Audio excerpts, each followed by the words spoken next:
কুড়িগ্রামের চিলমারিতে পুরাতন একটি গাছের ভেতর থেকে আগুন বের হতে দেখতে পায় স্থানীয়রা। গাছের উপরের ডালের বিভিন্ন জায়গা থেকেও ধোঁয়া বের হতে দেখা যায়। এই খবর ছড়িয়ে পড়লে ঘটনাস্থলে ভিড় জমান উৎসুক জনতা।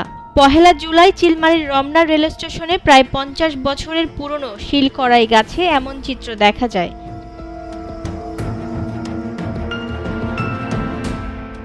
জানা যায়, মসজিদে ফজরের নামাজ পড়ে বাড়ি ফেরার সময় দুজন মুসল্লি শিলকড়াই গাছের ডালপালা দিয়ে ধোঁয়া বের হতে দেখেন। পরে গাছের কাছে গিয়ে দেখতে পান গোড়ার ভেতর থেকে আগুন বের হচ্ছে। বেলা 11:30টার দিকে গাছটি ভেঙে পড়লে বিষয়টি আরও স্পষ্ট হয়। এলাকাবাসী জানান, এমন ঘটনা এর আগে কখনো চোখে পড়েনি। গাছের ভেতর থেকে আগুন বের হওয়ার এমন ঘটনা ভূতের কাণ্ড মনে হচ্ছে।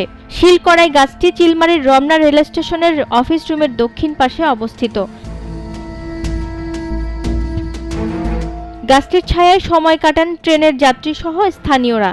কিন্তু জীবন্ত গাছের গোড়ার ভেতর থেকে আগুন এবং ডালপালা দিয়ে ধোঁয়া বের হওয়ার ঘটনা দেখে হতবাক হন তারা।